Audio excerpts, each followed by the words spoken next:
Bem, aqui nós vamos deduzir a força de Coriolis.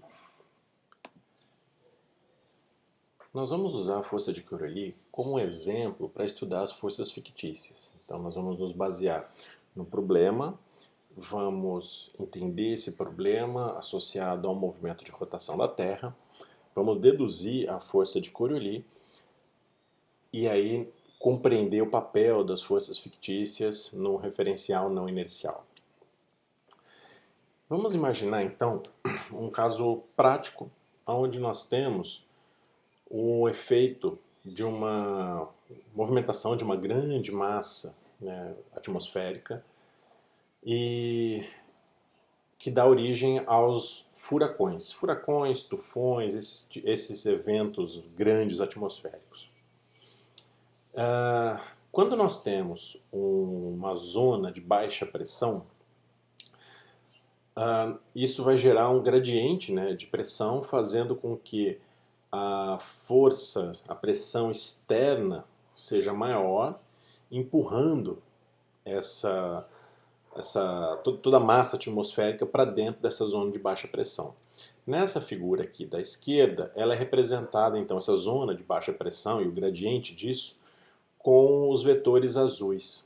Então, externamente, eles estão radialmente direcionados ao centro, nessa zona de baixa pressão.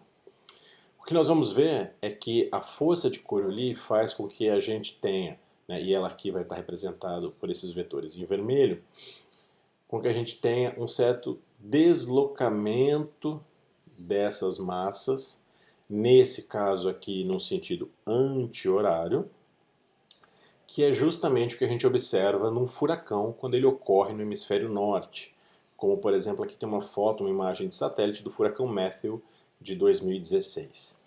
Mas o que acontece quando eu tenho um furacão no hemisfério sul? Então reparem aqui o padrão, a estrutura de giro desse furacão.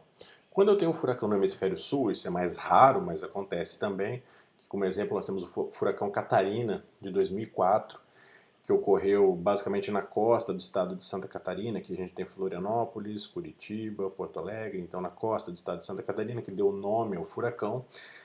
Reparem que ele gira no sentido horário, no sentido oposto daquele outro furacão que tivemos no hemisfério norte. E como que isso ocorre? Por que isso ocorre? Vamos lá, vamos entender isso de uma forma um pouco mais geral. Antes, né, apresentando, Coriolis, na verdade foi Gaspard Gustave de Coriolis, um matemático e engenheiro francês que nasceu em Nancy e faleceu em Paris em 1843 e trabalhou como professor de análise geométrica e mecânica geral. E ele é conhecido hoje essencialmente por esse teorema de mecânica clássica e dedução da força inercial de Coriolis, que faz com que todo movimento no hemisfério norte ele tem um desvio para a direita, e nesse caso o hemisfério sul tem um desvio para a esquerda. Obviamente, pequenas partículas, pequenos movimentos, pequenas velocidades, esse efeito ele é imperceptível, mas quando eu estou falando de grandes massas, grandes velocidades, como por exemplo um projétil ou um foguete, esse efeito ele é acentuado e tem que ser levado em consideração. Mas vamos lá, vamos pegar para entender da onde surge essa força de Coriolis, essa força inercial, essa força fictícia. Vamos estudar um problema de forma quantitativa de um movimento mais simples, né? Depois nós vamos chegar no movimento de rotação da Terra, mas imagine um movimento plano, um disco, né? Um disco plano, onde o indivíduo caminha sobre esse disco. Então vamos pegar esse exemplo para estudar. O que nós temos? Então, um disco plano, ele tem uma certa rotação, uma velocidade angular ômega aqui, e o indivíduo ele vai andar fazendo um raio, um raio R, nesse referencial aqui acelerado, nesse referencial não inercial, S'.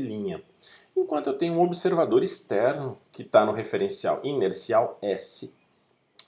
Para esse observador que está no referencial S, ele vai ver o movimento de quem está se movendo aqui dentro desse círculo com uma velocidade que vai ser uma velocidade v' mais ômega r, né, numa composição dessas velocidades linear e angular. Bom, esse movimento ele tem uma força associada a ele, até porque se não tivesse nenhuma força, o corpo não estaria em movimento circular, mas sim em movimento retilíneo uniforme. Então é necessário ter uma força centrípeta que mantenha esse movimento circular. Se a gente for escrever essa força, da forma mais simples, força como massa vezes aceleração, levando em consideração força e aceleração como grandezas vetoriais, e agora eu reescrevo isso, né, e massa, a massa da pessoa que está andando, eu reescrevo isso agora colocando as grandezas associadas, como movimento a velocidade angular na direção aqui do vetor r.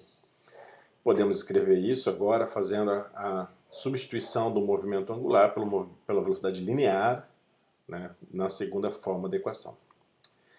Se nós substituirmos, né, a velocidade dessa pessoa pela velocidade do observador externo, como a gente viu ali, né, lembrando que a velocidade do observador externo era v' mais ômega r, substituímos isso aqui, nós vamos ter esse quadrado, primeiro termo ao quadrado, mais segundo termo ao quadrado, mais duas vezes o primeiro pelo segundo termo. A gente desenvolvendo essa equação aqui, nós vamos chegar da seguinte forma. Nós vamos ter um primeiro termo, menos m v quadrado sobre r na direção de r, menos 2m v' ômega na direção r, menos m ômega quadrado r na direção de r. O que nós temos aqui? Este primeiro termo é um termo de aceleração centrípeta. Desculpa, aceleração centrífuga, aliás, né? Onde nós temos aqui v quadrado sobre r, essencialmente a aceleração centrífuga do corpo.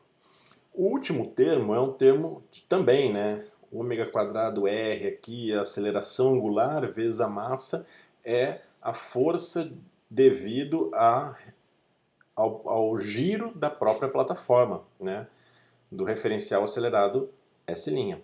E esse termo central, 2mv' ômega r, é o que nós chamamos de força de Coriolis.